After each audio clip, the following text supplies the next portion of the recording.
Good morning, United Kingdom. Good morning. How are you doing? Good morning, Dee. How are you doing? You're good? I'm good, thank you. How are you? What's the weather like there in United Kingdom, sir? Lakhi Singh, the property fixer. Seems like a very nice day today. Seems quite bright and sunny. Good. Is it? Has it stopped raining? Has it stopped raining? Here. It's not raining here. Excellent. Right. Okay. So Lakhi Singh, the property fixer, as usual, 8 a.m. to 9 a.m. every morning, the drive time session with Lakhi Singh, the property fixer, and the alternative business and property solutions community. We've got a guest on today by the name of Cam Singh. He's quite a young lad, but he's got a lot of inspiration, looking to get knowledge every day. So he's going to be asking you lots of important questions today, Mr. Singh, about property and how to get on the property ladder. Anything new? London market? Nothing really new to report. Just really busy. I think because of the lockdown, a lot less people seem to be coming into town now. A lot of people seem to be almost, I think somebody said to me yesterday, seem to be using lockdown not to do anything. So a lot of people that would normally be in the city or town on a daily basis seem to be not even coming in at all. So especially if they live a bit remotely, they seem to be stuck out in the sticks. Okay, so they're not coming in at all, or you reckon they're making that as a reason not to come in at all?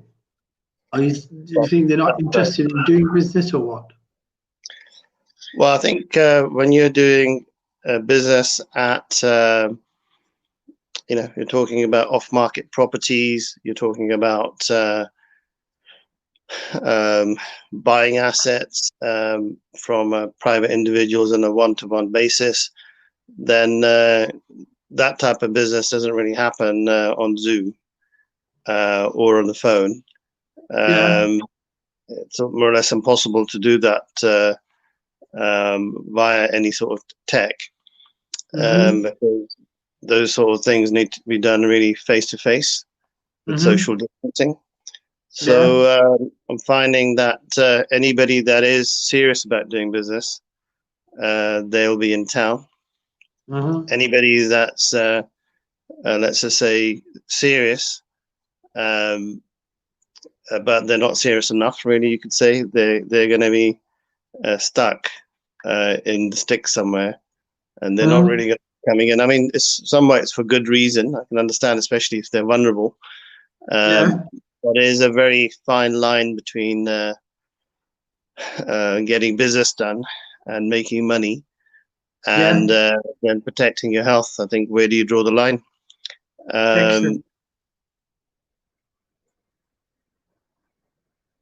Hello? I'm still here. Yeah. So fine line. Okay, talking about a fine line, we have a fine young man by the name of Cam Singh who's waiting backstage. We'll have him on now. And he is he on with us now, is he? Is he on? Yes, he is. Morning, Cam. How are you doing, young man? Very well, thank you. Yourself? Can't hear you properly. You can hear me now? You're a bit faint. I can just about hear you. You said, can you hear me now? Yeah, if I was stuck in a tunnel, yes. Can't hear you at the moment, son. I think we could hear you a second ago, but he's changed some settings. You need to put the volume up on your side of your cam. You got yourself on mute, Cam. Yeah, you got yourself on mute, Cam. Yeah, that's it. That's it. He's taken it off mute now and put it. That's it. You can hear you now. I think you talk now. Can you talk now, Cam? Hello. How you doing, young man? I think his earpods are probably not fully, properly connected. It's not connected. But I You're think he's good. taken himself off mute now. But I think his Wi-Fi is Take probably yourself a off bit not. mute now. Yeah. Okay, Cam, can you hear us now? Yep. Reminds me a bit of Malouk, doesn't he? Lakhi Singh. It's a bit like a Malouk Singh. Cam Singh. So what's the full name, Cam? Is it Kamaljeet? What is it? It's Cameron. Kamran. Yes. Cameron Singh. Yes. Excellent. Right. Okay, Cameron. We're Give us related, a- I think, Cameron. Are we? That's I think we're related. what Hey? everybody thinks we sing, right? Yeah, Yeah. you're learning as well. You're seeking knowledge, Cameron. So tell us, Cameron, a bit about yourself. I know you've been 19, is it 20 years on the planet? So you probably always wanted to be on Lakhi Singh's drive time ever since you were 2. But tell us a bit more. So yeah, just a little bit about me. So I'm 20 years of age now. 20. The big 20. 20. Big 20, yeah. So Yeah. almost 20, almost big 21. 1st of January. Almost 2020. 2-1. Almost, yeah. So I'm 20 years of age. I'm currently an apprentice for the consumer goods company called Unilever in London. Unilever London. Okay, so what bit of Unilever are you in?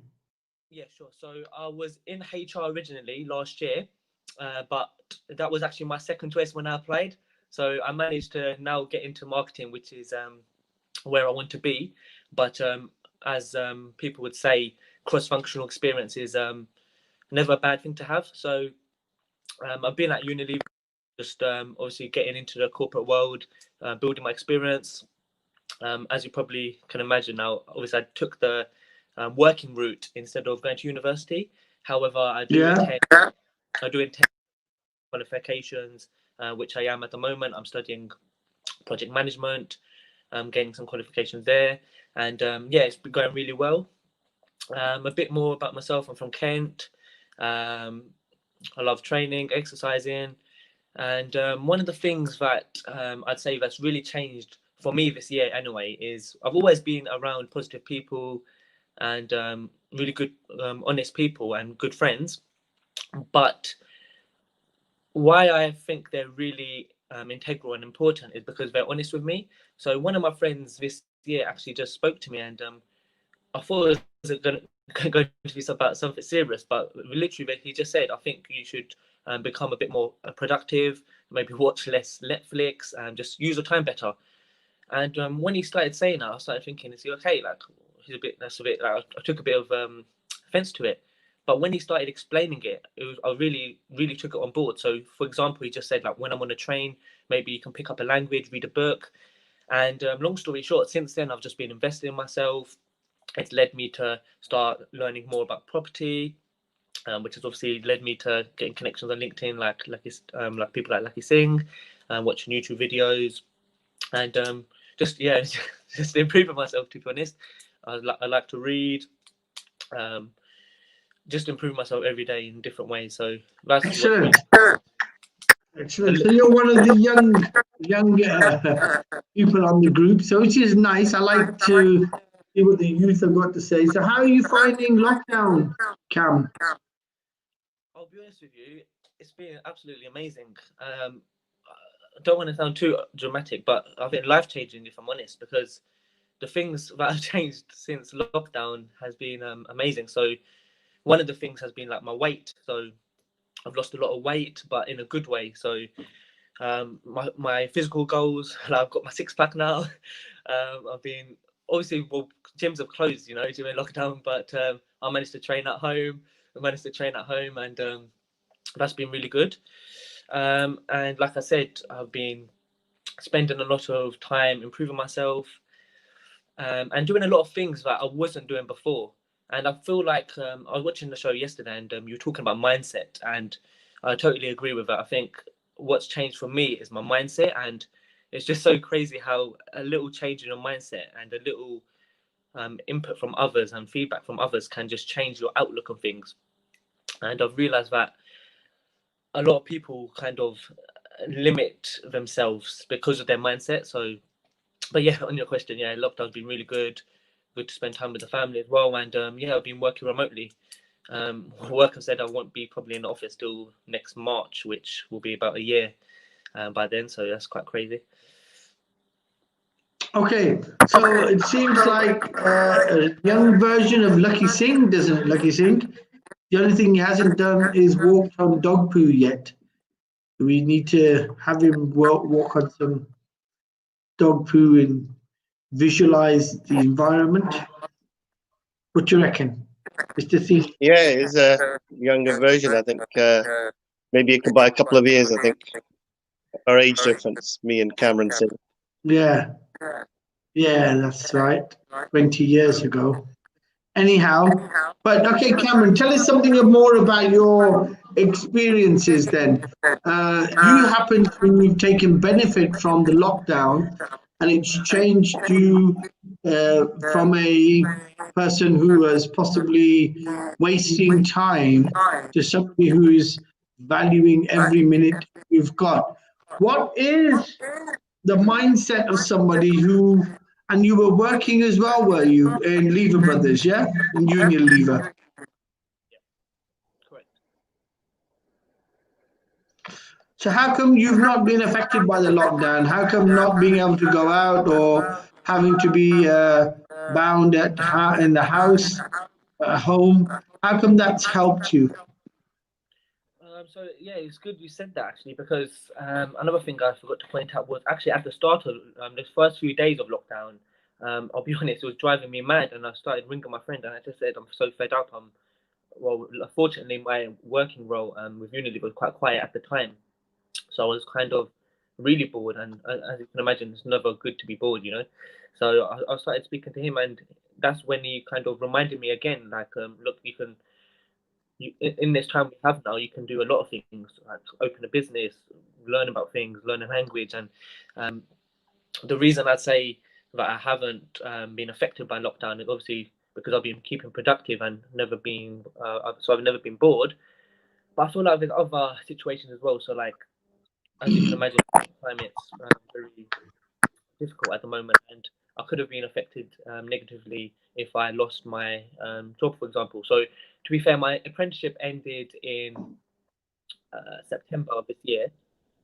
However, one of the key things I was doing during lockdown as well was actually looking for another opportunity, obviously within Unilever, ideally, but externally as well.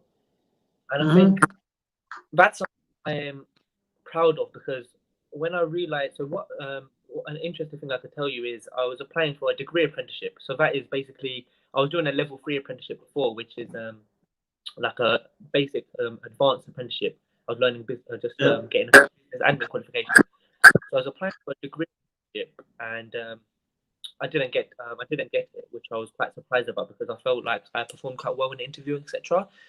And I thought like that's a really big setback. But part of your having a strong mindset is bouncing back from the setbacks. And I took 1 or 2 days. I was quite down and, you know, not depressed, but quite upset. And I started to think to myself and kind of started to self-reflect. And I realized, like, if I want to I can either like just be upset about this and struggle during lockdown and not get another opportunity, or I can try my best to network, connect with people in my company, outside my company, and try and get an opportunity. So as you can imagine, I'm in marketing.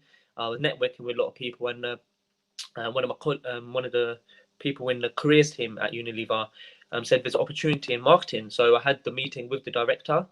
He was lovely. He was great. I just shared my passion with him, and yeah, I've got this opportunity now for 2 years. So I'm really proud of that. But at the same time, I don't want to just stop there. I want to be using my time wisely, like I am now before work. And yeah, lockdown's been really good. Thanks for Okay, so tell me, maybe I think you got a problem with your mic, your volume. You've got it switched out too high. You probably need to bring it down a bit because there's a lot of feedback. Cam, can you hear it now? Is that easier? Is that better? That's better, but I think we can't hear you that well. There's something wrong with your. We're getting a lot of feedback on our side. like an That's a bit excellent. better, I think. Okay, that's a bit better now. Yeah. Okay. So the question is, you obviously haven't been affected by lockdown, or except for the few days at the beginning. Um, how many siblings are you? How many family members do you have? So I'm one of two children. So I have one sister, younger sister. Not too One much younger. younger sister, yeah? Yeah, she's Okay. 17. So studying She's A levels. 17. Is she also in lockdown with you? Correct. Yes, she is Okay. studying. She's what? She's studying. Studying. Excellent. Okay. Right. Okay. So what's the future for you, Cam? What are you looking to do? Where are you looking to go? It's great that you're using your time in a lot of research and studying, and you got the six-pack now. I've got one of those as well. Just waiting for the other five to come along. Tell me, where are you taking these next few years? Where are you? What's the immediate target? Are you hoping to stay in lockdown for 5-6 years? Or are you looking to move on after lockdown? Just a quick one, so you can hear me clearly. Is it all right? Yeah, that's better now. Yeah. Perfect. But we've got a lot of feedback, getting the feedback when we're talking, but don't worry. So what's the plan? Are you planning to stay in lockdown for 5 years, even if lockdown gets lifted? Will you stay in lockdown and improve yourself, or are you looking to be making moves somewhere? Yeah, 100%. I want to be making moves. I want to be growing, and in the next few years, I definitely want to develop massively. So ideally, I want to get into the property market and on the property ladder. That would be amazing. I'm also into business. So one thing with business, I know is never. It's obviously a big thing, and you should never rush like getting into a business, opening a business. But that's something I've got at the back of my mind as well. Obviously, that takes a lot of time, and I feel like you need to build your knowledge in order What type to of business are you looking to get into, Cam? see. That's the thing. I wouldn't say I'm seriously thinking about it yet. Otherwise, I'd probably be able to answer that question. But I'm trying to improve my business fundamentals and just learn about as much as possible right now, because I feel like that's at the stage I'm at of my development.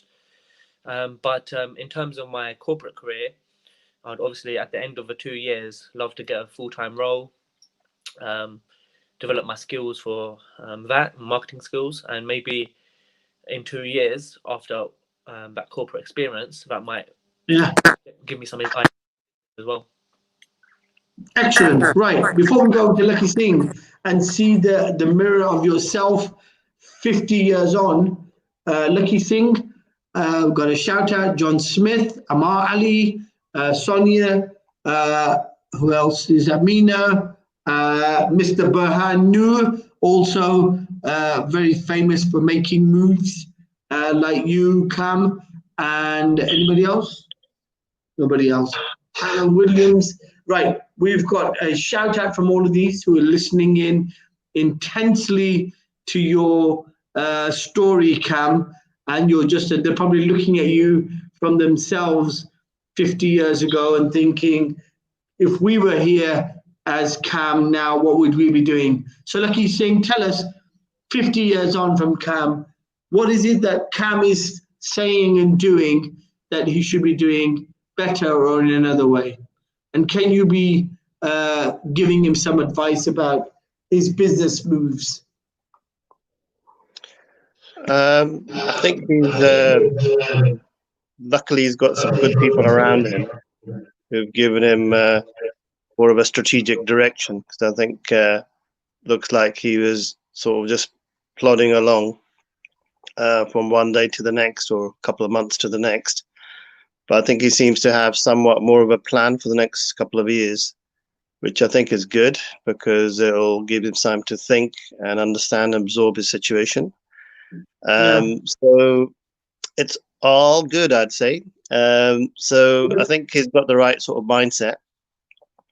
I mean, the 4 or 5 things that I could advise him to do is to decide 2 things. Number one is, if he wants to get into business and property, to have some sort of affirmative plan, because there's nothing really stopping him from getting into property even now, because he doesn't have to necessarily spend tons of money to get into the property ladder. He could be educating himself, because there's so much knowledge out there. I mean, even if you just watch the last 25 videos that we've done, that's enough knowledge for him for a lifetime, really, with the sort of things we've discussed. They're quite comprehensive. Had I known all the things that we've discussed in the last 25 interviews, they would form the fundamentals of any property or business structure that he'd want, and he took them quite literally. That would probably give him some basics to start off with. That's one thing. I think second thing is, in terms of his marketing career, I think he should probably make a decision as to, because marketing is too much of a broad topic. So there's probably about 20 things horizontally in terms of the different things you could be doing in marketing. I'm actually from a marketing background myself as well, so I resonate with where he's at, and also worked in corporates in the same way. But you're lucky in the sense that you got a lot of you can actually set up stall in a different way now, because you have access to a lot of technology and a lot of knowledge online. We didn't have that 33 years ago when I was your age. We had to actually literally pick up the phone or read the newspaper, and the information the library was quite low tech, so we had to sort of do a lot more.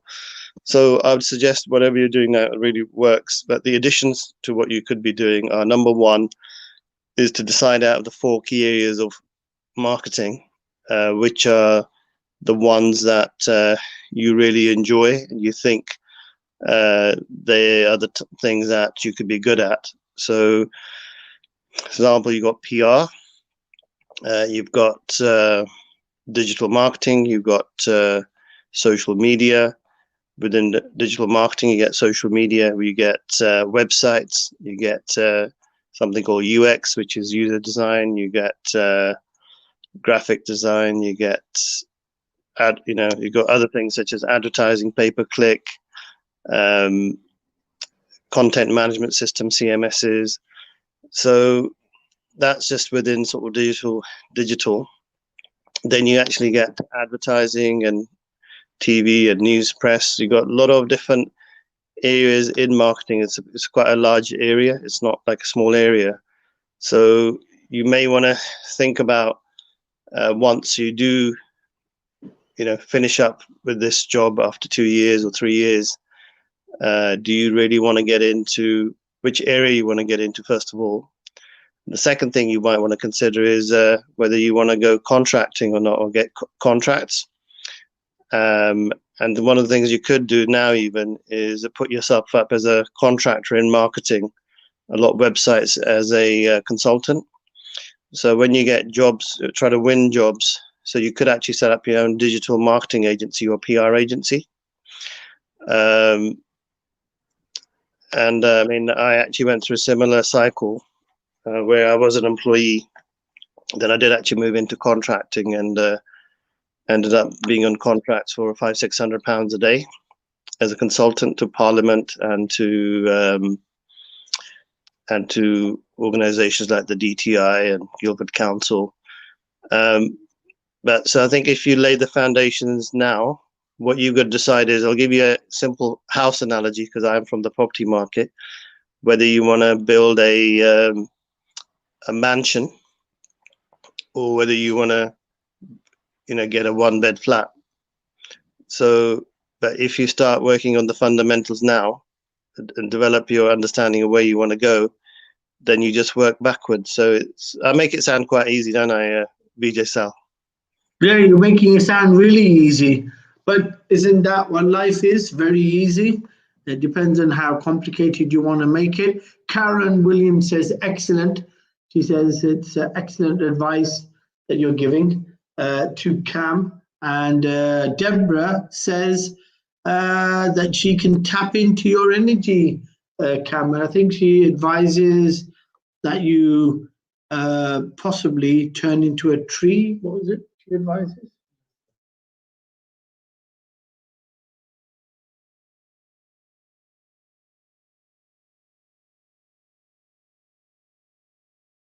Deborah's advice. I think she's probably going to sense your energy through the internet, and she's probably going to give you a big huggy and give you lots of energy to become like a super young businessman.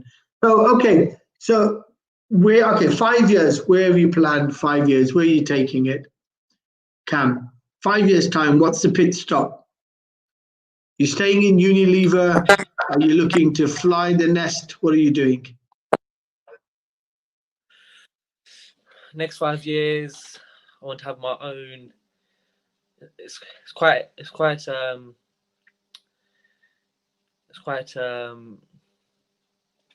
forgot the word now. Like I'm pushing myself, but I'd say I want my own business, or be at the stage where I know kind of where I want to go with my own business. So even like he just said, he just gave me an idea straight away. But that's what I mean. Like when I get more experience within my job as well, and when I kind of specify where I want to go into marketing, for example, I think that will give me a lot of ideas. So hopefully I have a clear idea of what business I want to start up, and in 5 years I want to be in property, without a doubt, whether that's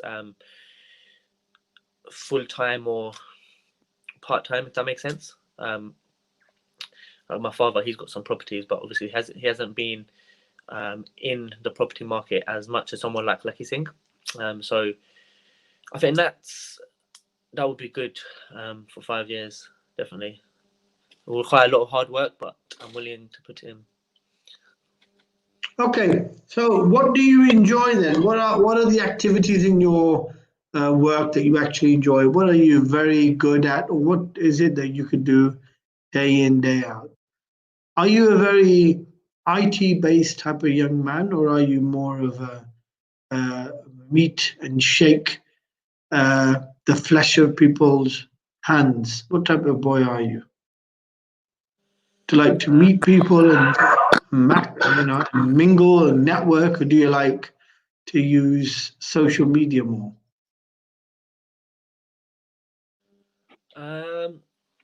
So in terms of work, so I'll link that question to like the working world.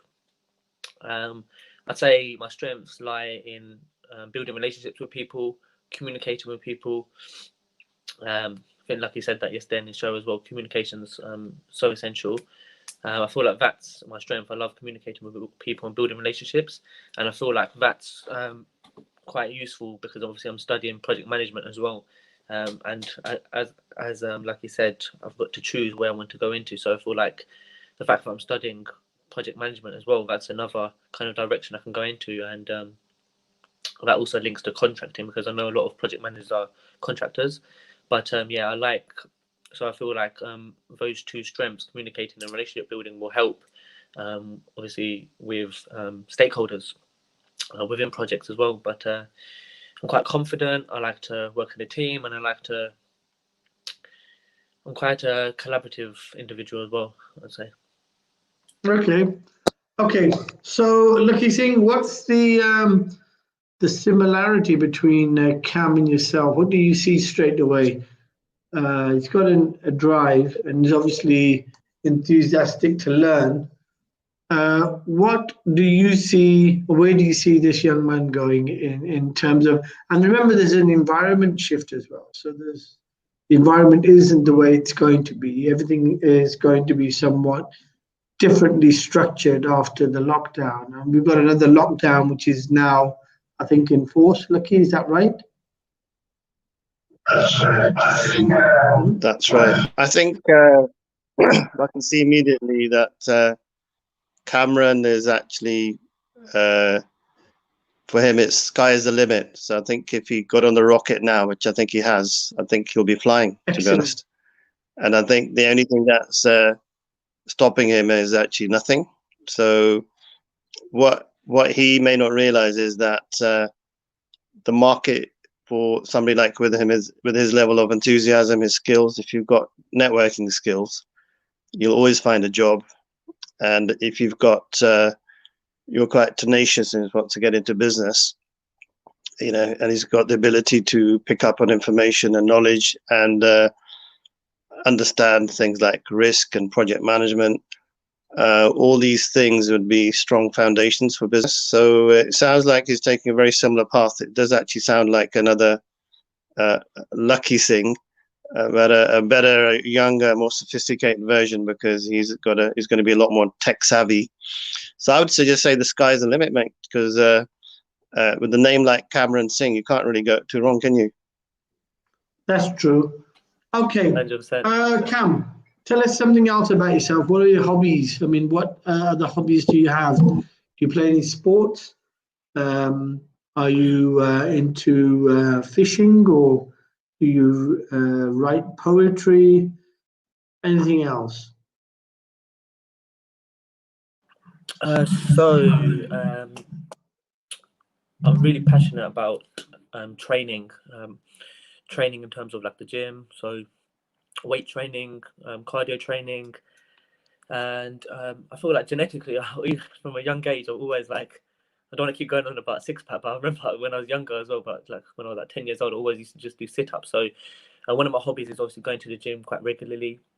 I go 6 times a week, so I actually go in the morning. So I just came back about an hour ago. I go about 5:45 to about 7. 24-hour gym, so that's brilliant. But one of the things that was a shame, actually, I started mixed martial arts last September. So that was really good. That was something where I kind of had to like come out of my shell, because my friend's brother-in-law he suggested, why don't you go to mixed martial arts? And I said, I would love to, but I'm just a bit scared to go, kind of thing, because it would be easier to go with a friend. But once I started, that was brilliant. So obviously did it from September to lockdown. That was Brazilian jiu-jitsu, bit of kickboxing, boxing, grappling, and I was really good.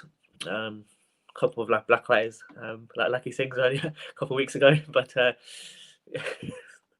but yeah, that was really good. But it's a shame because I feel like I've been speaking about the lockdown, I feel like it's kind of fallen down in the pecking order of my priorities. So I haven't actually gone back to it yet. I'm not putting a full stop to it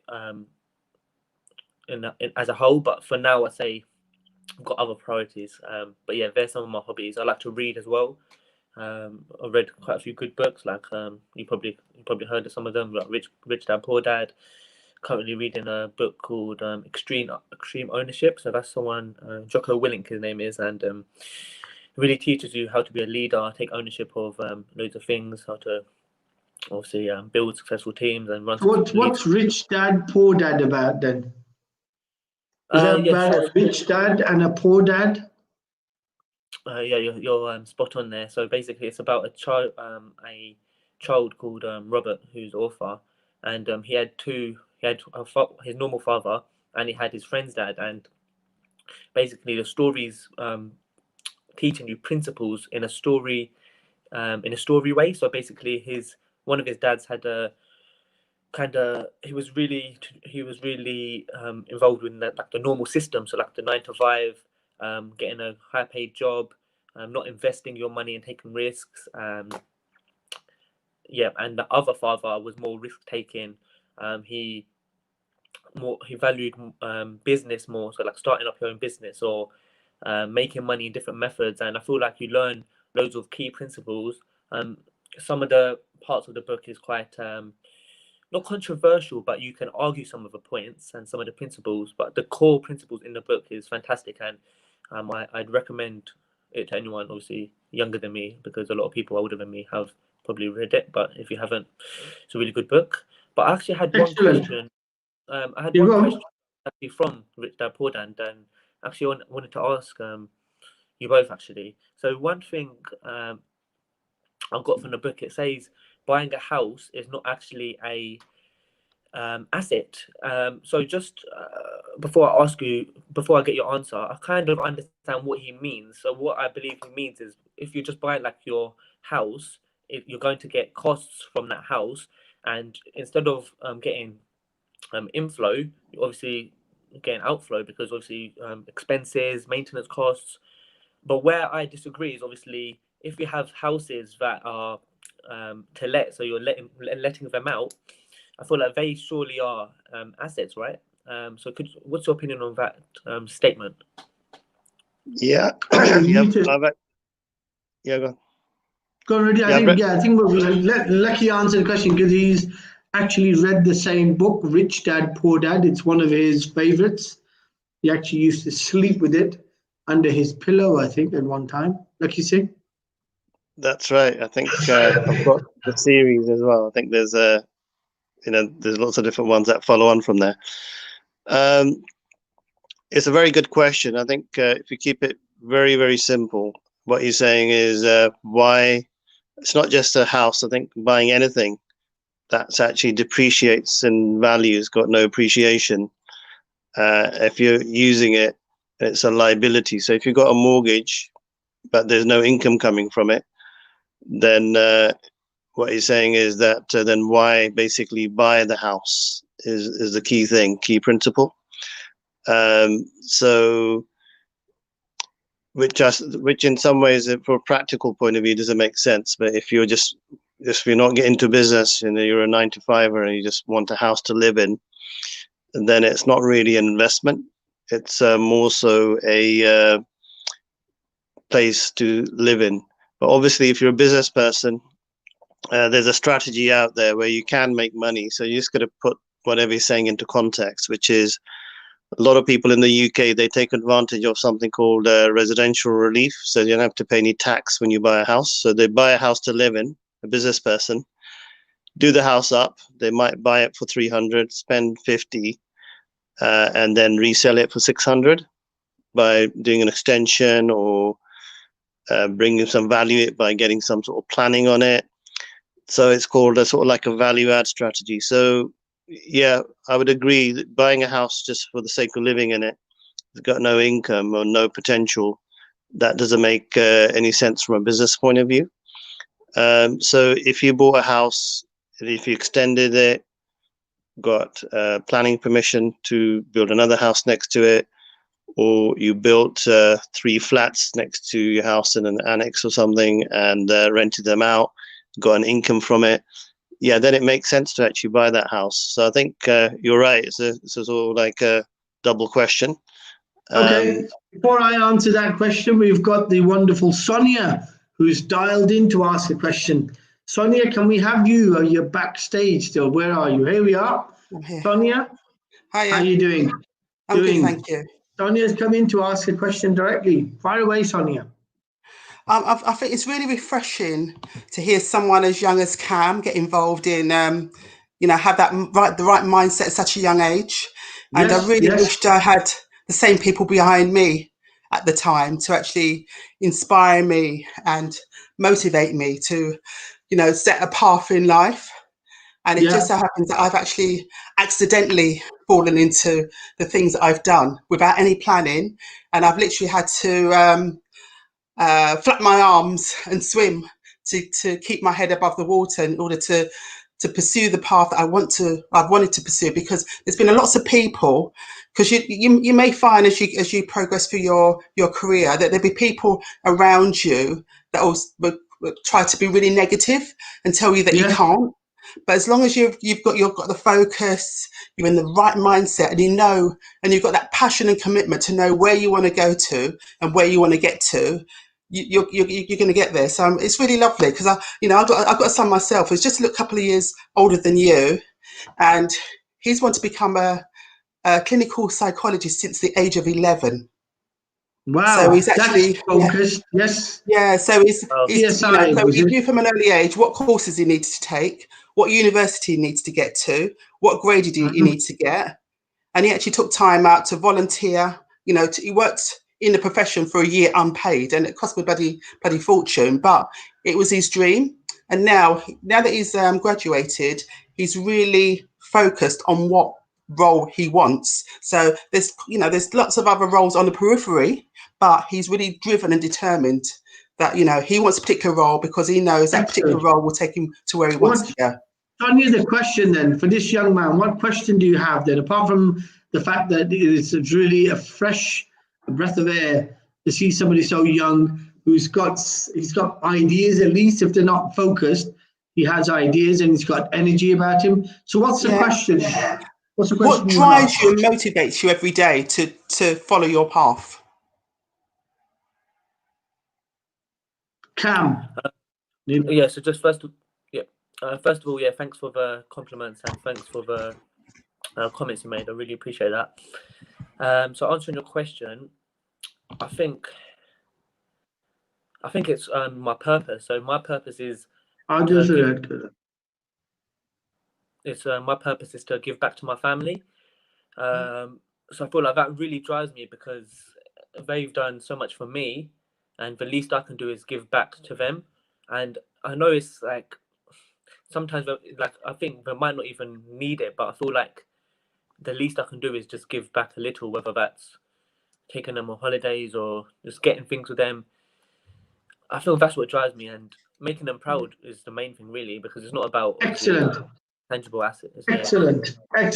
Sonia, thank you so much for your question and for the fact you've actually started to join in, as we're trying to do, to get everybody who listens to us to join in. Sonia, thank you so much for your time. A wonderful question, and I think you're also going to make your son's going to make you proud as well. See, the energy seems to transmit in both directions. Thank you so much, Sonia. Yeah, anybody else who's got a question who wants to ask, we sent the link out on the group. Please do request to join in and ask this young man a question. Right, the follow on from your question that you asked. Now, the question you asked was buying a house that it should, if it's going to be paying out and not generating income, it shouldn't be regarded as an asset. Is that the question? Correct, yeah. Right. Okay, what you've got to understand is what they are talking about in business terms is things that generate you revenue, whether you're a businessman or you're just a 9-to-5, anything that generates you income is an asset class. Anything that depreciates, like Lakhi said, that is used as part of your day-to-day peripherals that lose value, like a car or a equipment or machinery, that is normally not to be regarded as an asset. Okay, so the statement is correct, and what it's alluding to is that certain people, very shrewd, Lakhi's giving the example, actually even buy their personal houses with an angle on it. So they'll buy a house with an angle on it, and the angle will be to get planning, to add value, to get the value up on the house, so that when they sell, they end up with more equity than they had when they bought it, and then effectively use that money to buy a bigger house or maybe buy 2 houses. So I think what the book is probably trying to suggest, because I haven't read the book, but I know Lakhi has, is that it is looking at everything you do in your life. It starts from even your taking your milk bottle. If you can make money or look at it from a revenue producing tool, then that is what a good businessman does. He's always looking for the angle. The problem with milk is it only comes out in one way when you're a baby, but when you grow up, the point is anything you put your hand to should be, you could even put it on buying a vehicle. You know, you buy your first vehicle, that's not a brand new vehicle, it's a second-hand one, but you're buying it at the right price. So when you go to sell it, either you get your total money back or you make a few £1,000 out of it. So anything and everything that you purchase should be seen in the business world with a value add or money that you make off it rather than money you lose. And it's just reconfirming that asset classes in business terms are those that basically produce revenue. You have different asset classes. Property is an asset class, and like is investment portfolios, like our business, like franchise or production, or retail, manufacturing. These are all different types of businesses and asset classes. Okay, so I hope that's answered the question for you. Yep. So I just wanted to interrupt you there because that's yeah, I learned something quite valuable there. So asset classes. So you said property is an example of an asset class. Can you give me another example? Because I don't think I example of an asset class. So another example of an asset class, if that makes sense. Asset class, right? Okay, you've got investments into stocks. That's an asset class. That's a particular type of asset you can own. So if you invest into the stock market, or you invest into commodities, or you invest into future option deals of certain kinds, the different assets, anything that gives you yield, anything that's going to give you an income is an asset. And normally the formula is that you try to offset the winners with the losers, or you play in average games. All the assets that you put your money in, they should all be making money, but in certain times, certain cycle of the business world, certain things make less money, certain things make more money, certain things you need to liquidate, put money back into another class. Does that make sense? That makes sense. Thank you. That's brilliant. Okay, no problems. Okay, so we move on. Rich dad, poor dad. So Sonia obviously is very highly impressed by you. We've got a few comments. We've got Deborah, who says you should always be looking for multiple income streams. And Deborah, a lady who's got a lot of energy, a lot of chutzpah, as they say, who's gone and literally sold everything, gone out to follow her dream. So what other avenues of revenue are you going to be looking to put your money into, apart from property? I think that's definitely something I want to think about a lot more and learn about more. Hence why I asked that question to yourself. And even another friend, I'm not as close with him, but he mentioned stocks a few weeks ago, and he was quite out of the blue, and he said I should look into it and get into stocks. But I feel like it's something that I've always thought about it, but I don't really. Maybe I just need to put some more time into it, and then I'll have a better idea. But I don't really know much about the stock market, if I'm honest. But that's something that I've been thinking about, and I think I need to definitely kind of start learning about that. Is there anything you recommend to start learning about the stock market? Or well, what's happened is what happens is traditionally there's a lot of, and VJ Sell may correct me if I'm wrong actually on this. From what I remember, when usually the property market falls, the stock market is known to go up. That's been the cycle. That may or may not be a case in this particular recession and depression that we're potentially going through now, to the depression. But what I would say to you is that the more you understand economic cycles and the global sort of geopolitics, the more likely that whatever investment you do, especially when you start doing more than a couple of investments into a couple of different asset classes, then you're going to be a lot more knowledgeable how to make sure you don't end up getting caught up with the market forces, because you can't control market forces. They'll control your investments. So if the stock market crashes and the property market crashes, you bought lots of shares and you bought lots of property, and you haven't really thought out really what the implications are, and you haven't stress test or understood really what you're doing, and you may find you have to start back from scratch again.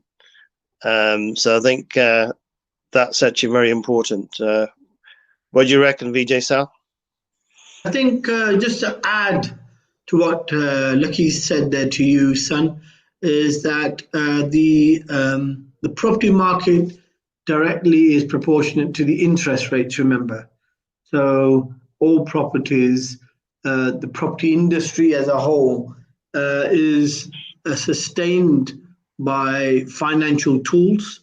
So if you don't have financial tools, then the property market really becomes redundant, and we all go back into long-term leases like you got in the American market. So buying a property in America, even though it's a land of milk and honey or the land of dreams and opportunities, the majority of people there in the United States actually lease properties.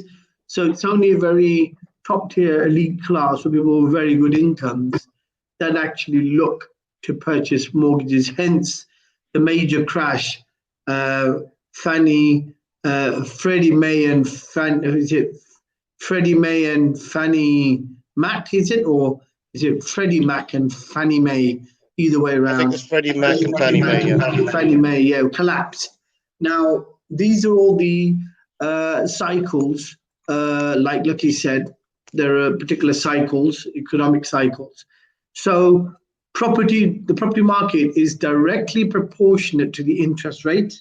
So while the interest rates are low, the property market normally is on a boom. Now that the property market is flattened out and the interest rates are low, what will happen is the interest rates will go up, which relates directly to what Lakhi said, that when interest rates go up, it is the stock market that starts performing, because then investment bonds start giving you good return. So you start making better money from interest on the investment in shares that you've got in the market than you do from property. That's the general rule. So what you've got to remember is if you're looking to put money or buy an asset in the stock market, you have to be very careful to realize what's going to happen in the economic cycle. So we've understood that the property cycle is now it's gone to its max and it's boomed, and now you've got interest rates that are really low, which means there's going to be a bust in the property cycle. Then what you need to remember is when there's a bust in the property cycle and the interest rates go up, normally you have something called a recession, or as happens once every few hundred years, a depression. That normally suggests there may be some major turmoil on the horizon. It's either going to be, well, we've already got the COVID happening already, so that's already happened now. You're going to have either a major economic turn of event, or you're going to have some major war. So if you're going to invest in the stock market, you need to take out a niche. So you need to go into a niche area. Is it telecoms? Is it is it IT and software? Is it mass media? Is it military hardware? Is it AI? You need to decide what specific industry you're going to go into, because there's going to be a major turn of events, the way business is being done, the way we're perceiving of the interactivity of normal day life and business in the normal flow. You should be looking for things which are going to be futuristic, things that are going to determine the way the future is going to operate. And if you invest in those type of companies, you will probably make a small, decent package. Another asset class for you to look at, which is going to be up and coming, is a bit currency. Even though it's had a few, troughs and bounds and peaks, it is now, after this major interest rate hike, it will become a new way of doing business. It will become a new currency, an established new way of doing currency trading. So I think BitCurrency may be another good asset class for you to invest into. These are some hints and pointers for you. Ultimately, you've got to... Pardon? Sorry, Vijay, is that the same coin, BitCurrency? Yeah. Or is it different? Is that the what? It's the same thing, right? Bitcoin and Bitcoin. Yeah, that's right. Bitcoin, BitCurrency. Bitcoin and Bitcoin, BitCurrency is the same thing. Understood. It's had, like a bad cycle as well, where lots of traders have actually been sort of trading on high risk platforms, and they've gone bust, and people have lost money, and etc. But now you will find, once this turn of event takes place, the economic cycle completes itself, there will be a new currency on the block. And one of the largest countries that are trading in electronic currency is Israel. So it may be a good idea for you to look at looking at those type of companies that are trading in BitCurrency still, and what the fluctuations are, what are the principal points in their movements. But you can't be a master of all. You can only be a master. If you're trying to be a jack of all, you'll lose more money than you make. If you go into a specific industry, then you need to keep a track of the headlines, see what's happening in the local press, the national, international press, and invest in those industries that you've got a specialism for. Otherwise, the other option on trading is day trading. That's quite much different to... So day trading or spot trading is slightly more high risk, but people who get to understand it and get their feet under a desk, they normally make good money. And the money that you make in day trading is normally when the market is down, which is what's going to happen. So I think that's my input for you. The rest is going to be your own research. You may start off by getting something like the Idiot's Guide, the little pocket handbooks. Just gives you an understanding of the way trading takes place, what type of trades there are, and how to understand them. Start that way. It's a small, these small little, pocket size, books, and they basically just give you the essence of what trading is and how trading works. And then you start taking one industry and trying to invest in just the one industry. But the key is to keep your eye on the headlines, to keep your eye on the stock market itself, see what's happening in the industry, any major merger and acquisition with companies that go on which affect share values, and then start that way. But it is an exciting market to be in, but you have to be on the ball. Okay? Yeah, thank you very much.